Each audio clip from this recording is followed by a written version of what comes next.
اللہ تعالیٰ کے نبی صلی اللہ علیہ وسلم کی ایک حدیث مبارکہ ہے، فرمایا کہ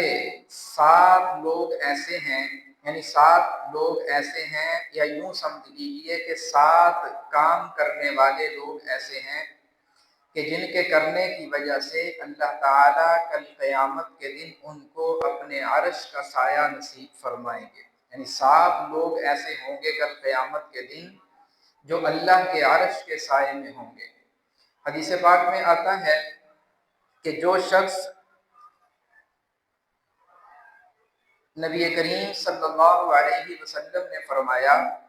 کہ کل قیامت کے دن ایسا دن ہوگا کہ اس دن کوئی سایہ نہیں ہوگا، کسی طرح کا کوئی سایہ، کوئی چھاؤں، کوئی ٹھنڈی جگہ، کچھ نہیں ہوگا، ہر طرف دھوپ ہی دھوپ ہوگی، ہر طرف جو ہے وہ آزمائش، سخت گرمی اور سخت حالات سے انسان کا گزرنا ہوگا۔ فرمایا اس موقع پر جب کہیں پر بھی کوئی سایہ نظر نہیں آ رہا ہوگا تو اللہ تعالیٰ 7 لوگوں کو اپنے عرش کا سایہ نصیب فرمائے گا۔ 7 بندے ایسے ہوں گے جن کو اللہ اپنے عرش کے سائے میں جگہ دے گا۔ آپ اندازہ لگائیے، ایک شخص کسی بیابان میں، کسی ویرانے میں سفر کر رہا ہو، کسی صحرا میں سفر کر رہا ہو اور سفر کی وجہ سے تھک چکا ہو، پیاس کی شدت ہو، بھوک کی شدت ہو، گرمی کی وجہ سے پسینے سے جو ہے وہ شرابور ہو، اور اس سب کے باوجود وہ سفر کرنے پر مجبور ہے، تو اب وہ چھاؤں کی تلاش میں ہوتا ہے۔ اس کی کوشش ہوتی ہے کہ کہیں پر کوئی جو ہے وہ سایہ دار درخت جو ہے وہ نظر آئے، کہیں پر کوئی ایسا ٹیلا نظر آئے کہ جس کی آڑ میں سایہ حاصل کر سکوں، کہیں پر کوئی بلند عمارت نظر آئے کہ جس کے سائے میں کچھ دیر ٹھہر سکوں۔ تو وہ انسان اپنے سفر کی مشقت کی وجہ سے اس سائے کی تلاش میں ہوتا ہے، تو سایہ اس کو جب کہیں پر بھی نظر نہ آ رہا ہو، پھر اچانک اس کی نظر پڑے کہ وہ سامنے ایک درخت سایہ دار موجود ہے، تو وہ اس کی طرف دوڑتا ہے، وہ کوشش کرتا ہے کہ جلد از جلد اس درخت کے نیچے جا کر جو ہے وہ آرام کیا جائے، اور جو ہے وہ کچھ دیر جو ہے وہ وہاں پر بیٹھا جائے، سائے سے جو ہے وہ فائدہ اٹھایا جائے۔ فرمایا کل قیامت کے دن بھی انسان کی یہی کیفیت ہوگی۔ اللہ تعالیٰ انسانوں کو جب قبروں سے اٹھائیں گے، فرمایا اس وقت انسان کی کیفیت یہ ہوگی، آج یہ سورج ہم سے لاکھوں کروڑوں میل دور ہے، سورج ہم سے لاکھوں ہزاروں میل جو ہے وہ دور ہے، پھر بھی اس کی تپش جو ہے وہ جون جولائی کے مہینے کے اندر اتنی زیادہ ہوتی ہے کہ دھوپ کے اندر چند کچھ لمحوں کے لیے، چند منٹ کے لیے بھی کھڑا ہونا پڑ جائے تو انسان کو مشکل نظر آ رہا ہوتا ہے۔ اس قدر دھوپ کی سختی اور دھوپ کی شدت ہوتی ہے کہ انسان سے کھڑا نہیں ہوا جاتا، باوجود اس کے کہ یہ سورج انسان سے ہزاروں میل دور ہے۔ فرمایا کل جب قیامت کا دن ہوگا، یہی سورج کو ہزاروں میل کا فاصلہ طے کر کے صرف اور صرف 1 میل کے فاصلے پر آ جائے گا۔ یہ سورج جو آج ہزاروں میل دور ہے، فرمایا یہ صرف 1 میل کے فاصلے پر انسان کے سر کے اوپر، فرمایا اس وقت انسان اس کی تپش کو اور اس کی جو ہے وہ سختی کو اور اس کے درجہ حرارت کو کس طرح سے برداشت کر سکے گا۔ اور پھر حدیث پاک میں آتا ہے، نبی کریم صلی اللہ علیہ وسلم نے فرمایا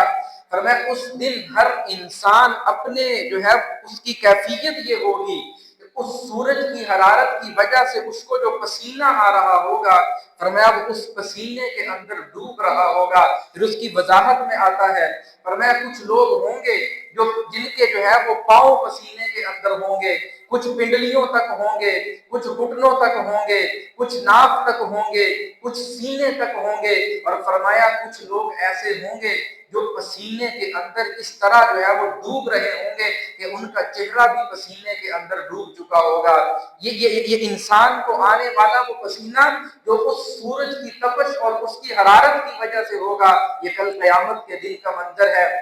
اور پھر فرمایا اللہ تعالیٰ اس سورج کو حکم دے گا، اذا الشمس کورت، فرمایا یہ سورج کو حکم دیا جائے گا، یہ سورج توڑ دیا جائے گا، اس سورج کے ٹکڑے ٹکڑے کر دیے جائیں گے، وَإِذَا النُّجُومُ انْكَدَرَتْ، اور فرمایا ان ستاروں کو بے نور کر دیا جائے گا، ستاروں سے چمکنے والا نور اور وہ روشنی، فرمایا کل قیامت کے دن جو ہے اس کو ختم کر دیا جائے گا، یہ ستارے بے نور ہو جائیں گے، اور فرمایا اِذَا السَّمَاءُ انشقت، یہ آسمان جو ہے وہ ٹوٹ پڑے گا، گر پڑے گا، اس کے ٹکڑے ٹکڑے کر دیے جائیں گے، وَإِذَا الْأَرْضُ مُدَّتْ، فرمایا یہ زمین کے ساتھ بھی اللہ تعالیٰ اسی طرح معاملہ فرمائیں گے، اِذَا زُلْزِلَتِ الْأَرْضُ زِلْزَالَهَا، اللہ قرآن میں کیا فرماتے ہیں؟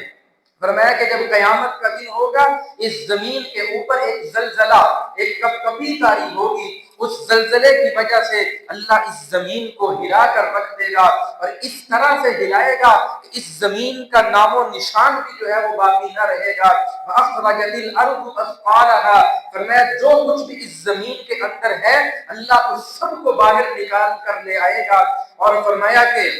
پھر اس انسان کی کیفیت کیا ہوگی؟ یومئذ تحدث اخبارها بان ربك اوحى لها یومئذ یصدر الناس اشتاتا لیروا اعمالهم، فرمایا اس انسان کی کیفیت، یہ زمین جو ہے فرمایا اللہ تعالیٰ کے حکم سے اور اللہ کی مرضی سے یہ انسان اپنے اندر کی ہر چیز، یہ زمین جو ہے یہ اپنے اندر کی ہر چیز کو باہر جو ہے وہ نکال دے گی، اور اس دن انسان پریشانی کے عالم میں پوچھ رہا ہوگا، وقال الانسان ما لها، وہ دیکھے گا اس زمین کو کیا ہو گیا ہے، یہ زمین اس طرح کیوں کر رہی ہے، میں اس زمین پر چلتا تھا یہ کبھی بھی ہلتی نہیں تھی، میں اسی زمین پر چلتا تھا اس پر کبھی کبھی طاری نہیں ہوتی تھی، میں اس زمین پر چلتا تھا یہ زمین اپنی جگہ پر برقرار رہتی تھی، آج اس زمین کو کیا ہو گیا ہے، وقال الانسان ما لها، یہ زمین اس طرح کپکپا کیوں رہی ہے، یہ ہل کیوں رہی ہے، یہ اپنے خزانوں کو باہر کیوں نکال رہی ہے،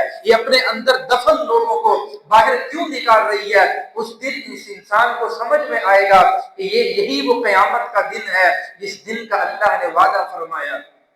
یا ایھا الناس اتقوا ربکم ان زلزلۃ الساعۃ شیء عظیم، اللہ نے فرمایا اے انسانوں ڈرو اس دن سے، یا ایھا الناس اتقوا ربکم ان زلزلۃ الساعۃ شیء عظیم، فرمایا اس دن کے زلزلے سے ڈرو جو قیامت کے دن اللہ کے حکم سے برپا کیا جائے گا، جو قیامت کے دن اللہ کے حکم کے سے جو ہے وہ قائم، یہ ساری کی ساری وہ کیفیات ہیں جو اللہ قرآن کریم کے اندر، وہ کیفیات جو قیامت کے دن پیش آنے والی ہیں، اس آسمان کے ساتھ کیا ہوگا، اس سورج کے ساتھ کیا ہوگا، چاند ستاروں کے ساتھ کیا ہوگا، اس زمین کے ساتھ کیا ہوگا، زمین پر موجود پہاڑوں کے ساتھ کیا ہوگا، اس زمین کے اوپر موجود جو ہے وہ شجر و حجر کے ساتھ کیا ہوگا، اس انسان کے ساتھ کیا ہوگا، پوری کیفیت اللہ قرآن کریم کے اندر بیان فرماتا ہے۔ جب انسان اس کیفیت کو سامنے رکھتا ہے، جب انسان قیامت کے ان احوال کو سامنے رکھتا ہے، پھر انسان اس کوشش کے اندر ہوگا، جب یہ سب کچھ سامنے رکھ کر انسان تھوڑی دیر کے لیے سوچے گا، پھر انسان یہ کوشش کرے گا کہ کاش مجھے بھی اس دن وہ سایہ مل جائے جس سائے کے لیے نبی کریم صلی اللہ علیہ وسلم نے چند لوگوں کا انتخاب کیا ہے۔ پھر انسان کے دعا کرے گا کہ اللہ قیامت کے دن مجھے بھی ان لوگوں میں شامل فرما لے کہ جن لوگوں کو نبی کریم صلی اللہ علیہ وسلم نے یہ بشارت دی ہے۔ کیا بشارت دی ہے؟ فرمایا کہ سبعۃ یظلھم اللہ فی ظلہ، 7 لوگ ایسے ہیں جو اللہ کے سائے میں ہوں گے، یوم لا ظل، فرمایا اس دن جس دن کوئی سایہ نہیں ہوگا، الا ظلہ، سوائے اللہ کے عرش کے سائے کے، صرف اور صرف اللہ کے عرش کا سایہ ہوگا، اس دن کوئی اور سایہ نہیں ہوگا۔ آپ کو محشر کے میدان میں کوئی درخت نظر نہیں آئے گا، کوئی اونچا ٹیلہ نظر نہیں آئے گا، کوئی اونچی عمارت نظر نہیں آئے گی، ایک ہی سایہ ہوگا اور وہ سایہ اللہ کے عرش کا ہوگا۔ اب کس کس کو اللہ کے عرش میں جگہ چاہیے، کس کس کو اللہ کے عرش کے سائے میں جگہ چاہیے؟ وہ اعمال اور وہ لوگ اللہ کے رسول صلی اللہ علیہ وسلم نے منتخب کر کے بتا دیے۔ فرمایا سب سے پہلے نمبر پر الامام العادل، امام عادل، عادل حکمران، عادل بادشاہ، نیک حکمران، نیک بادشاہ جو اپنی رعایا کے ساتھ انصاف کا معاملہ کرتا ہے، جو اپنی رعایا کے ساتھ انصاف کا معاملہ کرتا ہے، فرمایا پہلے نمبر پر یہ شخص ہے، یہ کل قیامت کے دن اللہ کے عرش کے سائے میں ہوگا، کل قیامت کے دن اللہ اس کو اپنے عرش کا سایہ نصیب کرے گا۔ اب امام عادل کیا ہے؟ عادل حکمران سے کیا مراد ہے؟ فرمایا ایسا عادل حکمران جس نے کبھی ظلم نہ کیا ہو، جس نے کبھی کسی پر ظلم نہ کیا ہو۔ حضرت عمر رضی اللہ تعالی عنہ کے بارے میں آتا ہے، فرمایا اپنے دور خلافت کے اندر، اپنے دور حکومت کے اندر حضرت عمر کے بیٹے عبداللہ بن عمر رضی اللہ تعالی عنہ ایک موقع پر اپنے اونٹوں کو چرا رہے تھے۔ ایک بڑا پیارا اونٹ حضرت عبداللہ بن عمر کا، عبداللہ بن عمر یہ بیٹے ہیں حضرت عمر کے، فرمایا یہ اپنے اونٹ کو چرا رہے ہیں چراگاہ کے اندر، اچانک حضرت عمر وہاں پر پہنچے، کہا عبداللہ یہ اونٹ کس کا ہے؟ کہا ابا جی میرا۔ کہا کہاں سے لیا؟ فرمایا وہ فلاں فلاں علاقے کے اندر جو جنگ ہوئی تھی اس جنگ سے جو مال غنیمت حاصل ہوا تھا، فرمایا اس مال غنیمت سے یہ اونٹ میرے حصے کے اندر آیا تھا۔ حضرت عمر نے کہا عبداللہ اتنے عرصے سے یہ اونٹ کہاں رکھا ہوا تھا؟ اتنے عرصے سے یہ اونٹ کہاں رکھا ہوا تھا؟ فرمایا امیر المؤمنین یہ اونٹ میں نے سرکاری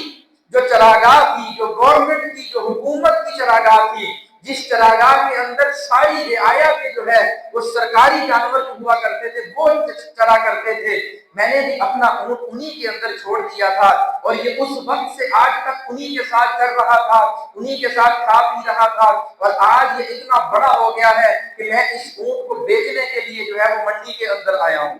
حضرت عمر رضی اللہ تعالی عنہ نے فرمایا عبداللہ جس چراگاہ میں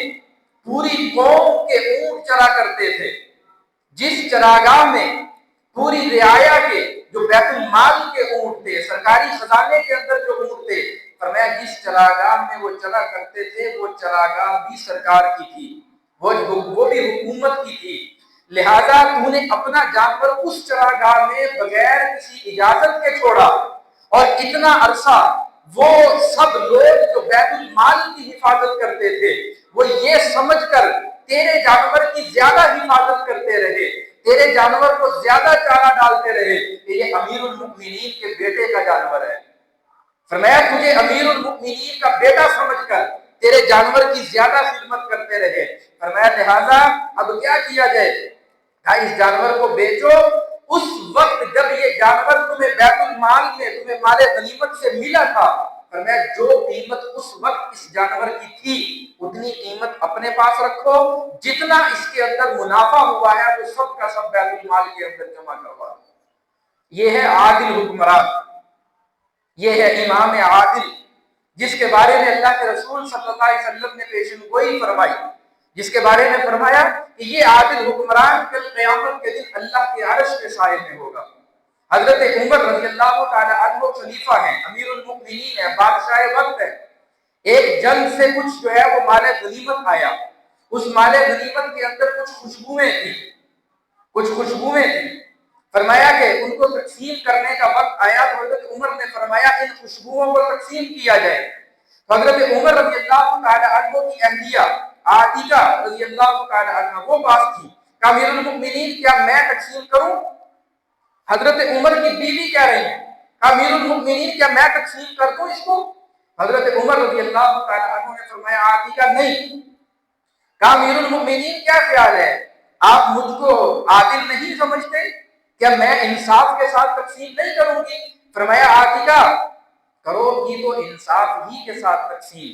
لیکن جن ہاتھوں سے جب تم اس خوشبو کو بانٹ رہی ہوگی، اس کو تقسیم کر رہی ہوگی، کچھ خوشبو تمہارے ہاتھوں پر لگے گی، پھر تقسیم کرتے ہوئے اچانک تمہارے جسم پر کھجلی ہوتی ہے، تم اس کھجلی کو کرنے کے لیے ہاتھ اپنے جسم پر لگاؤ گی، فرمایا وہ خوشبو بانٹتے ہوئے تقسیم کرتے ہوئے جو تمہارے ہاتھوں کے اوپر لگی ہے کہیں ایسا نہ ہو کہ بیت المال کی یہ خوشبو اضافی تمہارے کپڑوں پر لگ جائے، تمہارے بدن پر لگ جائے۔ فرمایا اگر اتنا سا ذرہ بھی خوشبو کا تمہارے کپڑوں پر بیت المال کی خوشبو بغیر اجازت کے لگ گئی، فرمایا کل قیامت کے دن کہیں ایسا نہ ہو کہ اللہ کے دربار میں عمر سے سوال کر دیا جائے، اس بارے میں عمر سے پوچھ لیا جائے، لہذا تم تقسیم نہیں کرو گے۔ یہ ہے عادل حکمران، یہ ہے عادل بادشاہ، جس کے بارے میں نبی کریم صلی اللہ علیہ وسلم نے فرمایا کہ الامام العادل، فرمایا پہلا شخص ان 7 لوگوں میں سے یہ ہے، نیک بادشاہ، عادل بادشاہ، جس نے کبھی ظلم نہ کیا ہو، جس نے عدل و انصاف کے ساتھ حکومت کی ہو، ہر معاملے کے اندر عدل و انصاف کیا ہو۔ فرمایا یہ کل قیامت کے دن اللہ کے عرش کے سائے میں ہوگا، جب کوئی دوسرا سایہ نہیں ملے گا، جب کوئی دوسرا سایہ ہوگا ہی نہیں، فرمایا اس وقت یہ اللہ رب العزت کے عرش کے سائے کے نیچے ہوں گے۔ تو پہلا شخص کون ہے؟ الامام العادل۔ دوسرے نمبر پر فرمایا دوسرا شخص شاب نشأ فی عبادت اللہ، فرمایا وہ نوجوان جس کی جوانی اللہ کی عبادت کے اندر گزری، وہ نوجوان جس کی جوانی اللہ کی عبادت کے اندر گزری، جس نے جوانی کے اندر اللہ کی عبادت کی اور خوب عبادت کی اور اتنی عبادت کی کہ اللہ کو راضی کر لیا، اللہ کو منا لیا۔ فرمایا یہ نوجوان بھی کل قیامت کے دن اللہ کے عرش کے سائے کے نیچے ہوگا۔ بوڑھے آدمی کی عبادت بھی اللہ کو پسند ہے، بوڑھے لوگوں کی عبادت بھی اللہ کو پسند ہے، لیکن نوجوان کی عبادت اللہ کو زیادہ پسند ہے۔ کیوں؟ اس لیے کہ نوجوانی کے اندر انسان کا ذہن، انسان کا دل، انسان کے خیالات، انسان کے تصورات وہ منتشر ہوتے ہیں، وہ جوانی کے نشے کے اندر، وہ مال کے نشے کے اندر، وہ اس بے ہوشی کے اندر ہوتے ہیں۔ جب یہ سب کچھ سمجھنا انسان کے لیے بہت مشکل ہوتا ہے۔ فرمایا وہ نوجوان جو اپنی جوانی کے نشے کو ایک طرف کر کے، اپنی خواہشات کو ایک طرف کر کے، اپنی ضروریات کو ایک طرف کر کے، فرمایا وہ صرف اور صرف اللہ کی عبادت کے اندر لگ جائے اور جوانی میں اللہ کو راضی کرنے کی فکر کر لے، فرمایا کل قیامت کے دن یہ نوجوان بھی اللہ کے عرش کے سائے میں ہوگا، یہ نوجوان بھی اللہ کے عرش کے سائے میں ہوگا۔ امام اعظم ابو حنیفہ رحمۃ اللہ تعالی علیہ، ان کے بارے میں آتا ہے کہ انہوں نے اپنی زندگی کے اندر 55 حج کیے، 55 حج کیے اپنی زندگی میں۔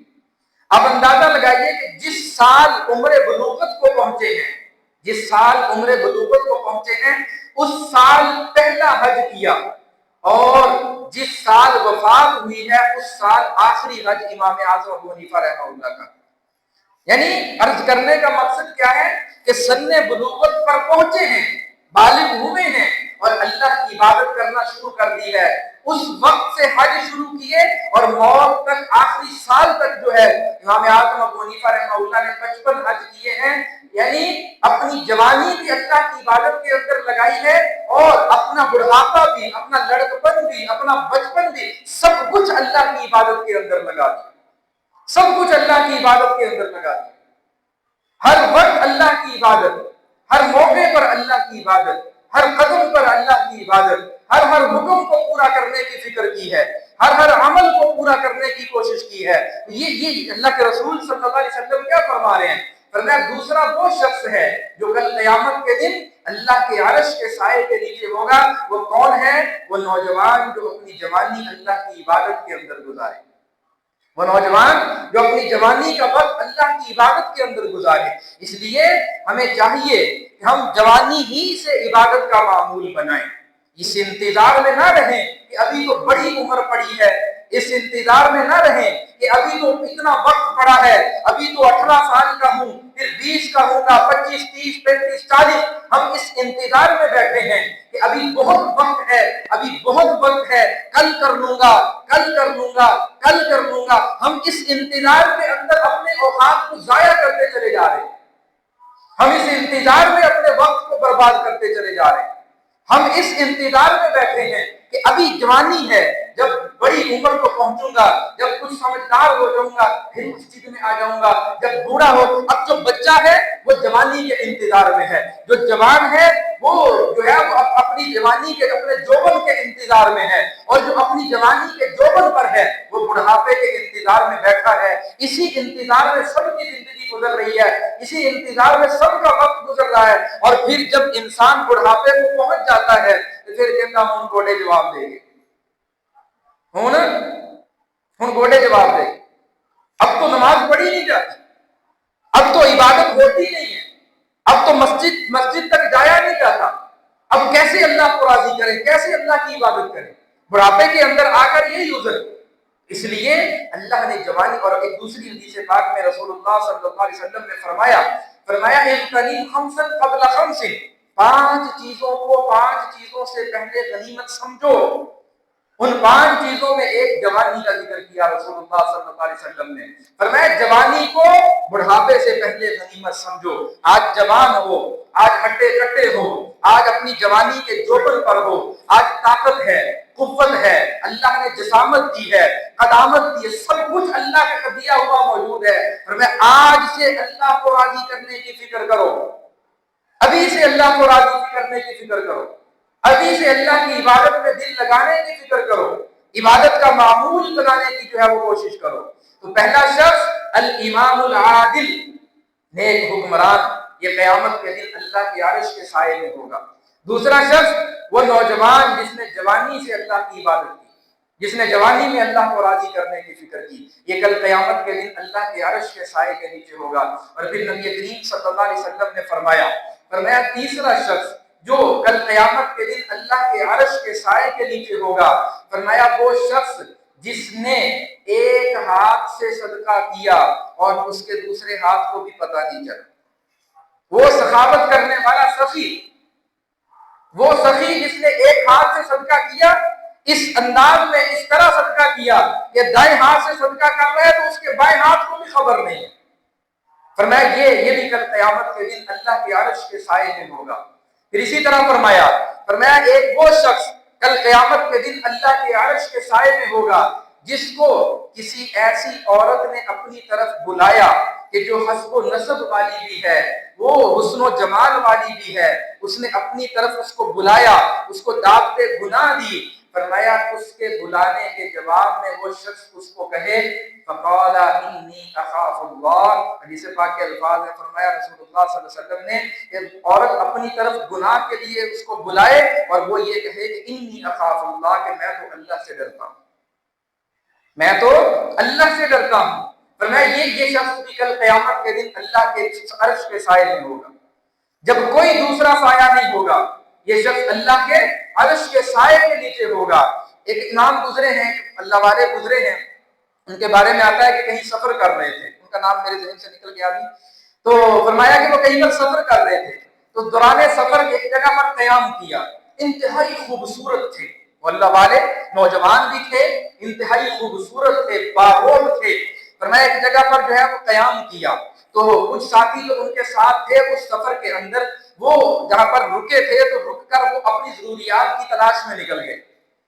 اپنی ضروریات کی تلاش کے اندر نکل گئے، ادھر ادھر نکل گئے، فرمایا خیمہ لگا ہوا ہے اور اس خیمے کے اندر یہ ایک اللہ والا، یہ ایک نوجوان جو ہے یہ بیٹھا ہوا ہے، نیک تھا، اللہ کا ڈر دل کے اندر موجود تھا، کہا کہ وہ بیٹھا ہوا ہے اکیلا، دور سے کہیں ایک لڑکی کی نظر پڑی، انتہائی خوبصورت حسن و جمال کی مالک لڑکی، اس کی نظر پڑی، اس کا دل اس پر آیا، وہ اس کے خیمے میں داخل ہو گئی اور اس کو اپنی طرف متوجہ کیا، اس کو دعوت گناہ دی، اس دعوت گناہ کے جواب میں اس اللہ والے نے، اس نوجوان نے اس عورت سے کہا، اس نے کہا، اس اللہ والے نے اس عورت کو کہا کہ کیا تم اللہ سے ڈرتی نہیں ہو، کیا تم اللہ سے ڈرتی نہیں ہو؟ اس نے کہا ہمیں کون سا کوئی دیکھ رہا ہے، خیمہ ہے، خیمے کے اندر ہم دو موجود ہیں، کوئی تیسرا نہیں ہے۔ وہ نوجوان کہنے لگا کہ تم جانتی نہیں ہو کہ جب دو ہوتے ہیں تو دو کے ساتھ تیسرا اللہ ہوتا ہے، جب دو ہوتے ہیں تو دو کے ساتھ تیسرا اللہ ہوتا ہے، اللہ تو ہر وقت ہر جگہ پر موجود ہے، اللہ دیکھ رہا ہے، تو وہ اللہ کے خوف اور اللہ کے ڈر کی وجہ سے وہ شخص سجدے میں گر پڑا اور سجدے میں گر کر اللہ سے پناہ مانگتا رہا اور روتا رہا، گڑ گڑاتا رہا اللہ کے سامنے، آنسو بہاتا رہا۔ فرمایا کہ وہ عورت کچھ دیر انتظار کرتی رہی، جب اس نے سجدے سے سر نہیں اٹھایا تو انتظار کرتے کرتے وہ چلی گئی۔ وہ دوسرے لوگ جو اس کے ساتھ والے تھے وہ واپس لوٹے آئے، آ کر کہا کہ کیا ہوا، رو کیوں رہے ہو؟ انہوں نے یہ سارا واقعہ تو نہیں بتایا، یہ سارا واقعہ تو نہیں بتایا، لیکن اس بزرگ کے بارے میں آتا ہے، فرمایا کہ جب رات کا وقت ہوا وہ شخص سویا تو اللہ نے حضرت یوسف علیہ السلام کی خواب کے اندر زیارت کروائی، اللہ نے حضرت یوسف علیہ السلام کی خواب میں زیارت کروائی. کہ حضرت یوسف کے ساتھ بھی یہی معاملہ نہیں ہوا تھا؟ جب زلیخا نے بند کمروں کے اندر حضرت یوسف کو دعوت گناہ دی، بند کمرے ہیں اور بند کمروں کے اندر صرف یوسف ہے اور زلیخا ہے، اور دعوت گناہ دی، حضرت یوسف علیہ السلام نے کیا کہا تھا کہ میں تو اللہ کا بندہ، اللہ سے ڈرنے والا بندہ ہوں.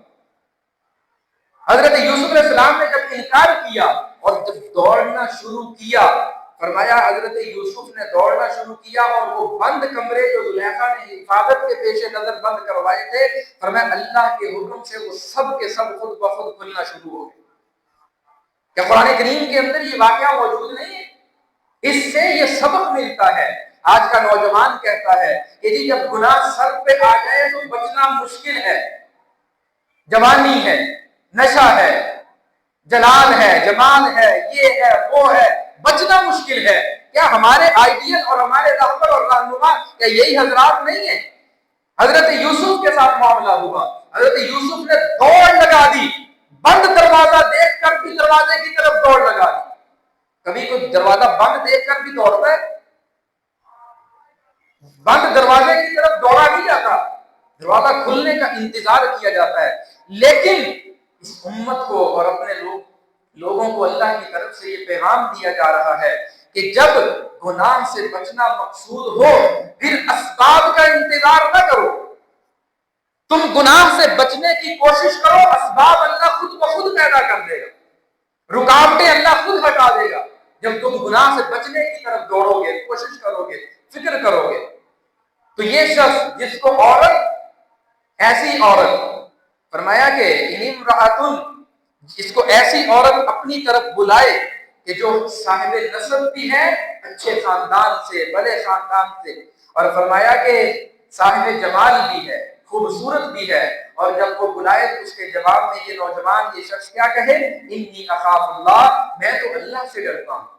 میرے دل میں تو اللہ کا خوف ہے. فرمایا یہ بھی کل قیامت کے دن اللہ کے عرش کے سائے میں ہوگا. اللہ کے رسول صلی اللہ علیہ وسلم نے یہ ساری کی ساری باتیں ایسے ہی نہیں فرما دی، یہ سب کی سب باتیں ایسے ہی نہیں فرما دی. پھر فرمایا کہ پانچواں شخص وہ دو لوگ کہ جو آپس میں اللہ کے لیے محبت کریں. پانچواں وہ شخص، دو بندے محبت کر رہے ہیں تو اللہ کے لیے محبت کر رہے ہیں، اور نفرت کر رہے ہیں تو اللہ کے لیے نفرت کر رہے ہیں. محبت بھی کسی سے کرنی ہے تو اللہ کی ذات کے لیے کرنی ہے، نفرت بھی کسی سے کرنی ہے تو اللہ کی ذات کے لیے کرنی ہے. کیا مطلب ہے؟ حضرت علی رضی اللہ تعالی عنہ شیر خدا فرمایا کہ ایک جنگ کے اندر لڑ رہے ہیں، ایک کافر کو نیچے گرایا ہوا ہے، اس کی گردن کے اوپر پاؤں رکھا ہوا ہے، کافر نیچے ہے، اس کے اوپر حضرت علی اور اس کو قتل کرنے ہی والے تھے، تلوار اس کے جو ہے وہ گردن پر چلانے ہی والے تھے کہ اچانک وہ حضرت علی کی طرف کو بر وقت کافر حضرت علی کی طرف تھوکتا ہے.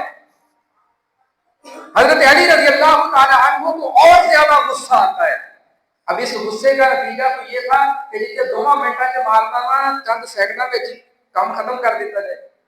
لیکن روایات میں آتا ہے کہ حضرت علی رضی اللہ تعالی عنہ نے اپنی تلوار روک لی، چھوڑ دیا اس کافر کو، تلوار روک لی، کافر کو چھوڑ دیا. اس کافر نے خود پوچھا، اس نے کہا علی رک کیوں گئے،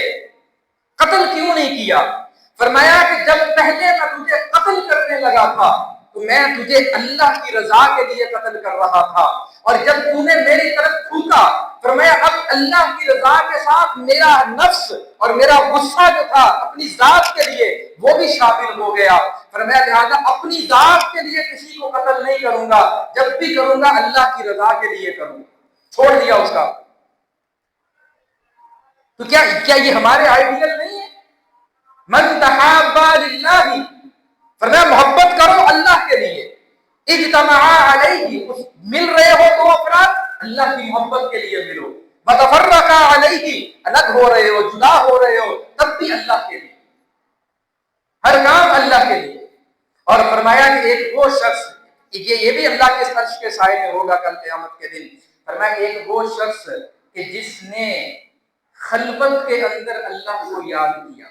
تنہائی کے اندر اللہ کو یاد کیا، جب کوئی پاس نہیں ہے جب کوئی دوسرا پاس موجود نہیں ہے، یہ تنہا ہے، یہ اکیلا ہے، خلوت کے اندر ہے، کوئی دیکھنے والا نہیں ہے، کوئی اس کی پکار کو سننے والا نہیں ہے، کوئی کچھ کرنے والا کہنے والا تو نہیں ہے، فرمایا اکیلا تنہا خلوت کے اندر بیٹھ کر اس طرح اللہ کو یاد کر رہا ہے۔ اللہ کے نبی صلی اللہ علیہ وسلم نے فرمایا ایسے اللہ کو یاد کرے کہ اس کی آنکھیں تر ہو جائیں، اللہ کی یاد میں آنسو بہنے لگے۔ فرمایا یہ شخص بھی کل قیامت کے دن اللہ کے عرش کے سائے میں ہوگا، اللہ کے عرش کے سائے میں ہوگا کل قیامت کے دن، یہ شخص جس نے اللہ کو خلوت کے اندر یاد کیا۔ اور ہماری خلوتیں موبائل پر، ہماری خلوتیں بے حیائی میں، ہماری خلوتیں گناہوں سے بری ہوئی، ہماری خلوتیں بے حیائی اور فحاشی سے بری ہوئی خلوتیں ہماری۔ آج یہی وجہ ہے ہم نے اپنی خلوتوں کو ناپاک کیا، ہم نے اپنی خلوتوں کو ناپاک کیا، جس کی وجہ سے یہ اللہ کے وبال ہم پر جو ہے وہ ٹوٹ رہے ہیں، اللہ کے غضب اور غصے کا ہم جو ہے وہ دنیا کے اندر مظاہرہ کر رہے ہیں۔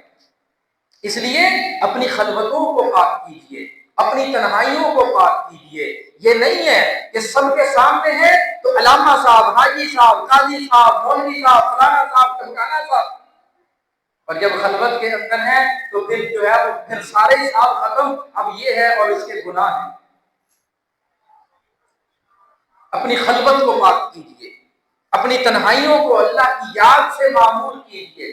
جب تک ہماری تنہائیاں وہ اللہ کی یاد سے معمور نہیں ہوتی، ہم تنہا ہیں تو دل میں اللہ کی یاد ہو، ہم سب کے سامنے ہیں، جلوت کے اندر ہے، لوگوں کے سامنے ہے، تب بھی یہ دل اللہ کی یاد کے اندر ہو۔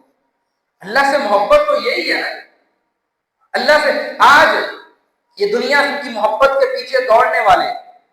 ٹھیک ہے، دنیا کی محبت کے پیچھے دوڑنے والے، یہ عشق مشوقی کے چکروں میں پڑنے والے ہمارے نوجوان کیا ساری ساری رات موبائل پر اس انتظار میں نہیں گزار دیتے کہ فلاں کا فون آنا ہے، ابھی آیا نہیں ہے، ابھی آیا نہیں ہے، اس انتظار میں گزار دیتے ہیں کہ فون آنا ہے۔ ساری ساری رات جو ہے کیوں گزر رہی ہے؟ آنکھ جھپکنے کے لیے تیار نہیں ہے، نیند کا نام و نشان نہیں ہے، کیوں؟ میرے محبوب کا فون آنا ہے۔ فرمایا جب ہمارے دلوں کے اندر اللہ کی محبت گھر کر جائے گی، جب ہمارے دلوں میں اللہ کی محبت سما جائے گی، جب ہم صرف اور صرف اللہ کی ذات سے محبت کریں گے، فرمایا پھر اس وقت یہ کیفیت ہوگی، یہ جو ہم سنتے ہیں کہ جی فلاں بزرگ ساری رات اللہ کی عبادت میں کھڑے رہے، یہ جو ہم سنتے ہیں کہ جی فلاں اللہ کے ولی نے جو ہے وہ اپنی ساری زندگی جو ہے وہ راتوں کو تہجد نہیں چھوڑی، ساری ساری رات اللہ کی عبادت کیا کرتے تھے، یہ کس وجہ سے تھا؟ آج تو سمجھنا اور زیادہ آسان ہو گیا کہ ایک انسان سے محبت کرتا ہے اور اس کی محبت میں ساری رات جاگنے کے لیے تیار ہے۔ فرمایا جب بندہ اپنے معبود سے محبت کرنا شروع کر دیتا ہے پھر راتوں کو جاگنا اس کے لیے کوئی مشکل نہیں ہوتا۔ جب انسان اپنے اللہ سے محبت کرنا شروع کر دیتا ہے، اس لیے یہ جو 7 لوگ اللہ کے رسول صلی اللہ علیہ وسلم نے فرمائے ہیں کہ بھی یہ اللہ کے عرش کے سائے میں ہوں گے، اللہ سے دعا ہے اللہ ہمارا شمار بھی ان 7 لوگوں کے اندر شامل فرمائے۔ تمام احباب